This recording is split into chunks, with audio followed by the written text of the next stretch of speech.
Hello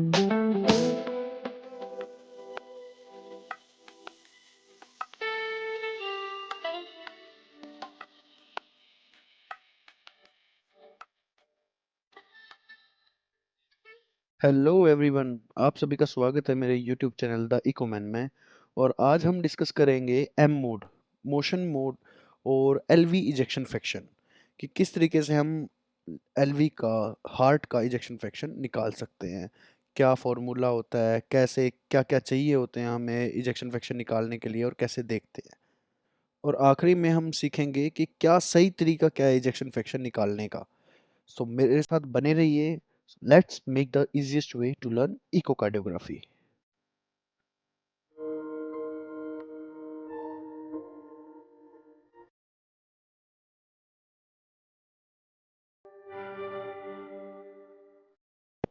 सबसे पहले तो हम बात कर लेते हैं एलवी इजेक्शन फ्रैक्शन का फॉर्मूला क्या होता है। इजेक्शन फ्रैक्शन निकालने का फॉर्मूला होता है stroke volume divided by end diastolic volume. अब स्ट्रोक वॉल्यूम कैसे निकालते हैं? स्ट्रोक वॉल्यूम निकालते हैं हम LV end diastolic volume minus LV end systolic volume. अब ये मेजर कैसे करते हैं हम आगे इस बारे में सब डिस्कस करेंगे। फर्स्टली आपको ये पता होना है L V E D V means left ventricle end diastolic volume and L V E S V means left ventricle end systolic volume. अब ये सब वैल्यूज जो हमारी डायस्टोलिक वॉल्यूम, सिस्टोलिक वॉल्यूम, ये सब हम लेते हैं एम मोड से।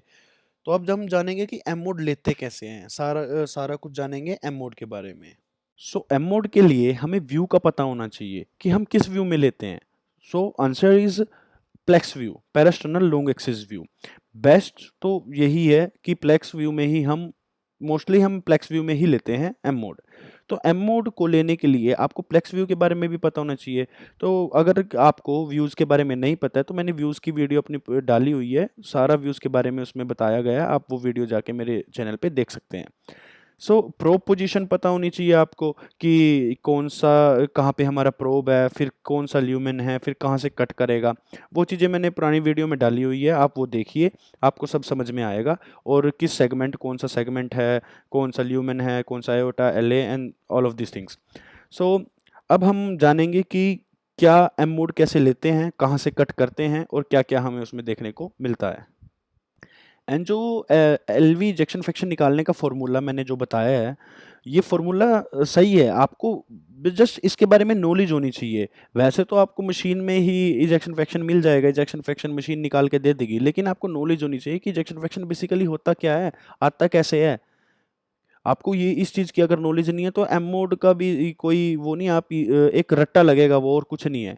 वैसे तो एम मोड निकालना मशीन नहीं है, बट आपको पता होना चाहिए कि किस तरीके से, क्या पीछे का क्या राज क्या है इसका कि इजेक्शन फ्रैक्शन आ कैसे रही है।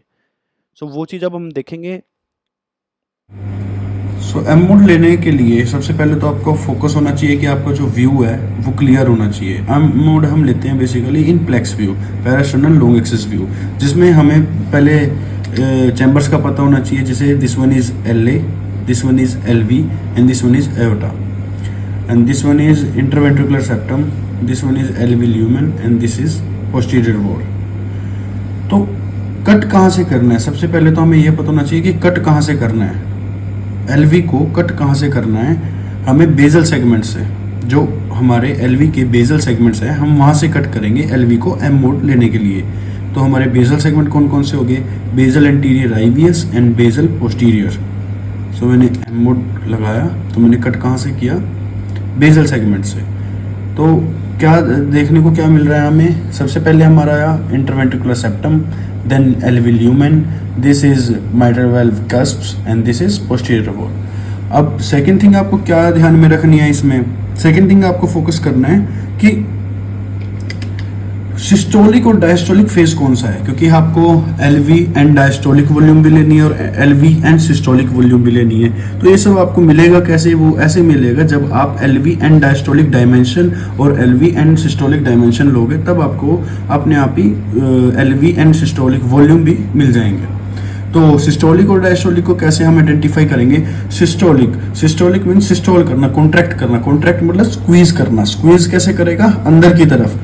तो आप देख रहे हैं जिस तरीके से इंटरवेंट्रिकुलर सेप्टम स्क्वीज कर रही है, अंदर की तरफ आ रही है, और डायस्टोल रिलैक्स करना, बाहर की तरफ movement.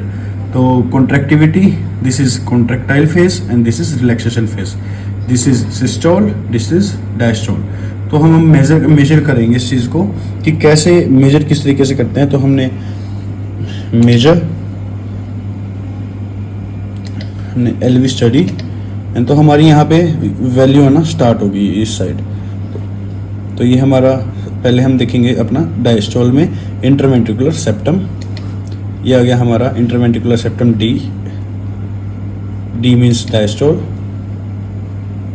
Interventricular dimension in diastolic phase.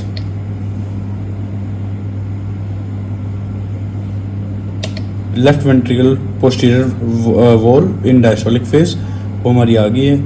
And अब सिस्टोलिक फेज, ये हमारा डायस्टोल फेज का आ गया। Left ventricle end diastolic dimension is 4.7 and systole phase में अब हमें सिस्टोलिक लेना है, सिस्टोलिक इसका सिस्टोलिक और इसका सिस्टोलिक।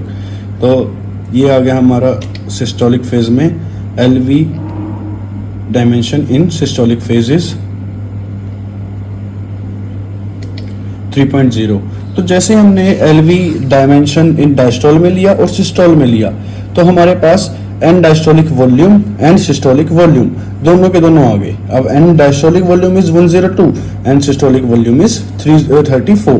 तो हमारे अब हम इजीली स्ट्रोक वॉल्यूम निकाल सकते हैं। उसके बाद उसको एन डायस्टोलिक वॉल्यूम को उससे माइनस करके हमारा इजेक्शन फ्रैक्शन आ जाएगा। जैसे अब मशीन ने तो ऑटोमेटिक निकाल दिया 66, लेकिन वो मैनुअल तरीका भी है। जो सबसे बेस्ट मेथड है इजेक्शन फ्रैक्शन निकालने का, वो है हमारा at the level of short axis. Short axis से क्यों? क्योंकि शॉर्ट एक्सिस में हमें सारे के सारे सेगमेंट्स इजीली देखने को मिल जाते हैं और उनकी मूवमेंट भी अच्छे से कवर हो जाती है। क्योंकि शॉर्ट एक्सिस एक ऐसा व्यू है जिसमें हम एलवी के अंदर बैठ के ही देखते हैं, वो भी एट द मिड लेवल, जहाँ पे पेपिलरी मसल लेवल जिसको हम बोलते हैं।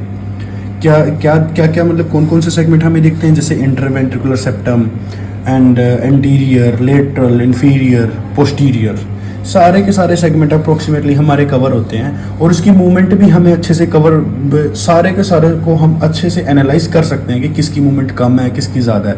तो जो बेस्ट मेथड है इकोकार्डियोग्राफी में इजेक्शन फ्रैक्शन निकालने का, वो हमारा विजुअल मेथड ही होता है। मतलब विजुअलाइजेशन, क्योंकि एम मोड में भी क्या प्रॉब्लम आती है, एम मोड में ये दिक्कत आती है कि हम एम मोड को बेसिकली बेसल सेगमेंट से हम कट आउट करते हैं। अब हमने एंटीरियर इंटरवेंट्रिकुलर सेप्टम्स और पोस्टीरियर वॉल को कट किया। अब इनको कट तो कर लिया, अगर आपका आरडब्ल्यूएम में इंफीरियर वॉल में हुआ या फिर अपाइकल सेगमेंट्स में हुआ या फिर लेटरल अपाइकल लेटरल में हुआ, तो आप इजेक्शन फ्रैक्शन आप नॉर्मल दे रहे हो, लेकिन आरडब्ल्यूएम में तो है, तो वहाँ पे जाके आपको थोड़ा प्रॉब्लम देखने को मिलेगी। इसलिए सबसे बेस्ट मेथड है आप इसमें शॉर्ट एक्सिस में कीजिए।